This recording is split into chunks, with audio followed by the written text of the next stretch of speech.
ditetapkan. Jadi saya tanya, macam mana kata nama naik? Tadi jadi calon. Dia tengok kanan, dia tengok kiri, dia bisik dengar. Tahu baru ni ada seorang yang mari jumpa. Soal dia cakap lah, dia Kelantan lah. Ada seorang yang mari jumpa. Dia sebutlah nama Fulan bin Fulan. Adakah perlu disebut? Tak perlu. Jadi orang tersebut dia kata gini. Dan orang ni sebenarnya melibatkan kekeluargaan pemimpin tertentu. Dia sebenarnya tak ada jawatan besar dalam parti, tapi dia terikat dengan kekeluargaan pimpinan tertentu. Dia kata hamba Allah ni datang menjumpa dia. Dia pergi bisik, dia kata entah tahan, entah tak jadilah calon akan datang, entah jadi calon. Soalannya kenapa jadi macam tu? Kenapa bisik kau dengan? Sebab kita, kalau orang yang bagi tahu adalah orang parti, orang besar, pimpinan besar, itu tak ada masalah. Tapi kalau melibatkan menantu ataupun anak ataupun cucu ataupun kepada pemimpin besar tertentu, ini satu problem. Dia seperti tidak ada beza seperti mana berlaku karakter Khairi dengan Pak Al-Badawi. Dia macam tu, karakter lebih kurang macam tu. Ini padahal satu karakter itu budaya politik yang tak sihat sebenarnya. Yang tak sihat. Sekarang kita ada parti, sama parti lah. Parti nak temu ke siapa kan? Dan kau tak payah pergi atas nama kau sebagai menantu pada orang besar, anak pada orang besar, cucu pada orang besar, nak pergi jumpa dia, maklum pada dia sebenarnya kau sabar jangan jadi bla bla bla. Pasal tak perlu macam tu sepatutnya kan. Tapi kau pergi macam tu, maknanya ini tak sihat. Satu. Yang kedua, saya nampak macam budaya catas-mencatas tu berlaku juga Di Kelantan. Di Kelantan, saya rasa lah. Dan lebih-lebih lagi budaya lobby yang agak melampau. Dia lobby ni sebenarnya tak ada masalah. Memang dalam demokrasi pun ada budaya lobby kan. Tapi kalau lobby sampai melampau sangat, itu tak sihat lah. Lebih-lebih lagi kalau datang daripada PAS, yang dilihat sebagai parti Islam, parti Gerakan Islam. Okey, Ustaz, saya ingin mendedahkan apa yang berlaku sebenarnya di studio ini sebelum ketibaan Ustaz. Okey, sebenarnya buat pengetahuan Ustaz, antara studio ni, antara orang kuat yang bernama Yi Bulan Purnama. Okey, tadi sebelum Ustaz datang tadi, kita cuba buat live dengan berlatar belakangkan beliau sedang tidur.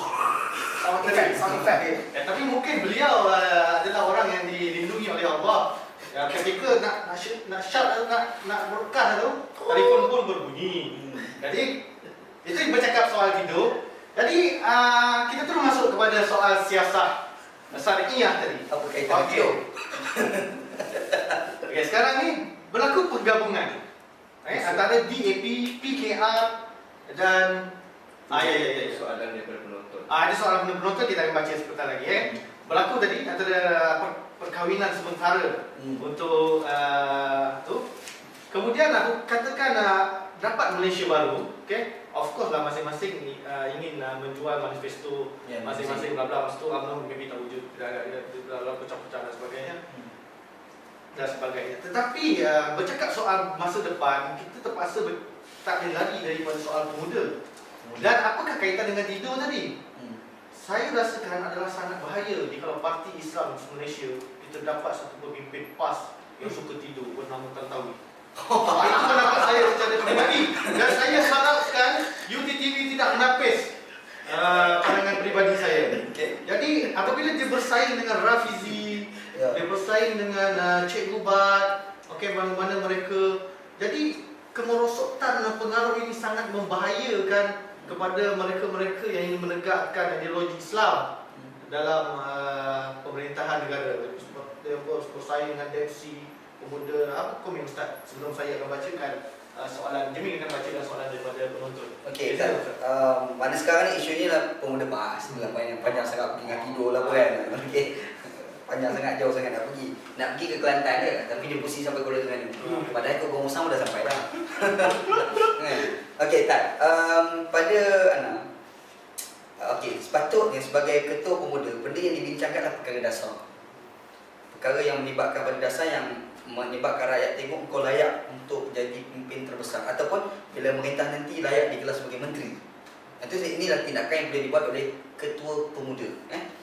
Dan nampak benda ni, dia bukan sekadar kelemahan tu berlaku kepada PAS, bahkan berlaku pada MK. Sam sebagai contoh kan, kita tak boleh nak kata Sam tu the best lah. Kalau kita tengok Rafizi bukan orang yang menang dalam pemilihan MK. Dia adalah satu badan yang baik, badan strategi dalam PKR dan dia bercakap walaupun dia tadi tak menang kan. Tapi sepatutnya sebagai ketua pemuda PAS atau ketua MK ataupun ketua DAP, pemuda DAP, dia kena tengok karakter macam Rafizi yang membentangkan perkara-perkara dasar. Yang umum rakyat melihat dia ni satu tokoh muda yang membongkar satu rahsia kerajaan yang zalim, dan orang pun takkan teragak-agak untuk melantik dia untuk jadi menteri apabila pakai tarik mental nanti. Kalau awak tanya Anas secara peribadi, Anas Rafizi ni kalau dia jadi kalau kita merintah, dia bukan jawatan menteri biasa kita akan bagi pada dia. Bahkan kemungkinan timbalan Perdana Menteri pun layak pada dia. Tapi ada pendapat daripada rakan kepada Topeng Perak, saya tak nama dia, saya tak sebutlah. Dia kata Rafizi terlalu jambu. Ada kaitan. Ada saya jambu ni adakah boleh menyebabkan. Okey, kita teruskan soalan daripada Untuk pengetahuan Kak, saya pun jambu tapi tak ada masalah. Okey. Kalau dia jambu. Okey, kepada penonton yang terasa dengan kenyataan Jemin, kita buat mohon maaf dari pihak JTV. Okey, kita bacakan soalan daripada saya terasa lah dia ambil gambar dengan Oki kan. Okey, soalan ni datang daripada Minah daripada kampung mana tak tahu ni. Soalannya lebih kurang beginilah. Ustaz, nak tanya ni. Okey. Apa komen Ustaz pasal MB Khalid take over Esko Agama? Okey, tak. Bagus soalan ni. Soalan menarik. Okey, Esko Agama. Dia macam ni, dilema di Selangor adalah melibatkan bagaimana UMNO dalam MAIS. Dalam MAIS ni dia boleh sebut Esko Agama, dia melibatkan JAIS dan melibatkan kepada MAIS. Dan ada hubungan pula dengan Sultan. Kita tak nak cerita masalah Sultan, yang kita nak cerita ni MAIS dan JAIS. Dalam JAIS dan MAIS ni dia ada lagi karakter-karakter UMNO yang agak kuat dalam MAIS tu sendiri.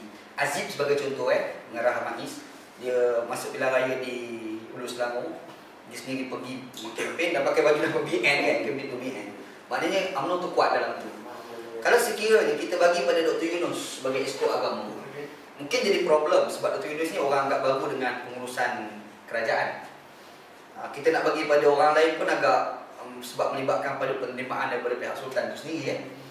Jadi lebih aula, lebih utama ataupun lebih berstrategi kita meletakkan Esko Agama ni dipegang oleh Tan Sri Khalid. Sebab kalau dihalang oleh UMNO dalam proses nak urusan dengan MAIS dan JAIS, tapi Tan Sri Khalid boleh pergi ke nama MB dan dia orang boleh berdiam.